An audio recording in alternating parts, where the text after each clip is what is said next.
June 6 এই শহীদ মিনার থেকেই যৌক্তিক কোটা সংস্কার আন্দোলন শুরু হয়। আগস্ট 3 এই শহীদ মিনার থেকেই শত শত ভাইয়ের রক্তের উপরে লাশের উপরে দাঁড়িয়ে এক দফা ঘোষণা হয়। আগস্ট 5 এই আগস্ট 5 বাংলাদেশের ছাত্র জনতার ঐক্যবদ্ধ লড়াইয়ে খুনি হাসিনা দেশ থেকে পালিয়ে যায়।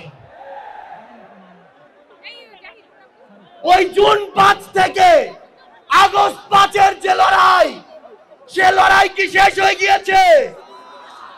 আমাদের সংগ্রাম কি শেষ?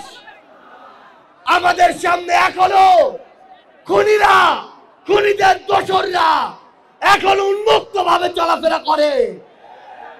যারা আমাদের ভাইদের হত্যা করেছে, ওই ছাত্রলীগ, যুবলীগ, আওয়ামী লীগের সন্ত্রাসীরা, তারা এখনো বিভিন্ন দিক থেকে আমাদেরকে দেখে আর মুচকি হাসে। এই খুনিদের বিচার হতে হবে কিনা? আমার যারা আহত যোদ্ধা রয়েছে, শহীদ পরিবার রয়েছে, তাদের এই খুনের বিচার হতে হবে কিনা? আমরা অবিলম্বে অন্তর্বর্তীকালীন সরকারকে একটি আহ্বান জানাতে চাই। আমরা যদি আমাদের এই শহীদ ভাইদের রক্তের বিচার না করতে পারি, আমরা কখনো নিজেদেরকে মাফ করতে পারবো না। আমরা স্পষ্ট করে একটি কথা বলতে চাই, অন্তর্বর্তীকালীন সরকার এখনো যেই জায়গায় আটকে আছে, আমাদের সিন্ডিকেট গুলো ভাঙতে হবে। এখনো কেন আমরা শুনবো এক হাত থেকে আরেক হাতে সিন্ডিকেট দিয়েছে? তাহলে আপনারা আপনাদের জায়গা থেকে কি অ্যাকশন নিচ্ছেন? এক হাত থেকে যদি আরেক হাতে সিন্ডিকেট যায়, তাহলে সেই হাত আপনারা ভেঙে দিচ্ছেন না কেন? আমরা অন্তর্বর্তীকালীন সরকারকে আরেকটি স্পষ্ট আহ্বান জানাতে চাই। সেটি হচ্ছে, আমাদের এই বাংলাদেশ সকল দেশের সাথে বন্ধুত্বপূর্ণ পররাষ্ট্র নীতিতে যাবে, কিন্তু সেই বন্ধুত্বপূর্ণ পররাষ্ট্র নীতির সুযোগে কেউ যদি মাথায় উঠে বসে, আমরা তাকে মাথা থেকে মাটিতে ফেলে দিতে বিন্দু মাত্র দ্বিধা করব না। আমরা স্পষ্ট করে একটি কথা বলতে চাই, যেই খুনিরা এই দেশের বাইরে, এই দেশের মানুষের ঘামের হাজার হাজার কোটি টাকা পাচার করেছে, সেই টাকা ফিরিয়ে আনতে হবে।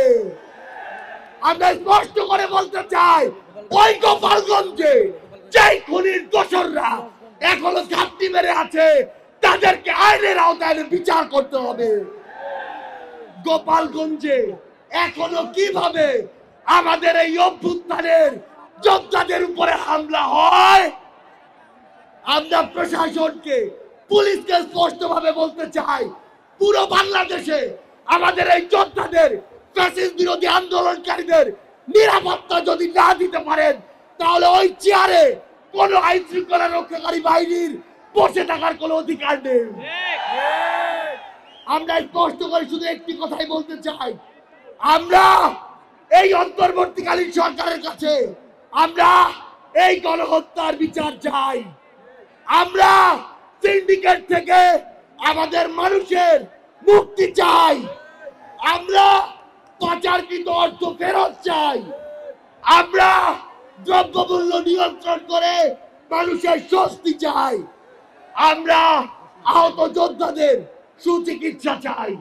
পরিশেষে শুধু একটি কথাই বলবো, যে শব্দ নিয়ে এত মানুষ রক্ত দিয়েছে, এত মানুষ জীবন দিয়েছে, যে কেউ সেই সচিবালয়ে বসে হোক, পুলিশে বসে হোক, অন্য কোথাও বসে হোক, যদি সেই শব্দের সাথে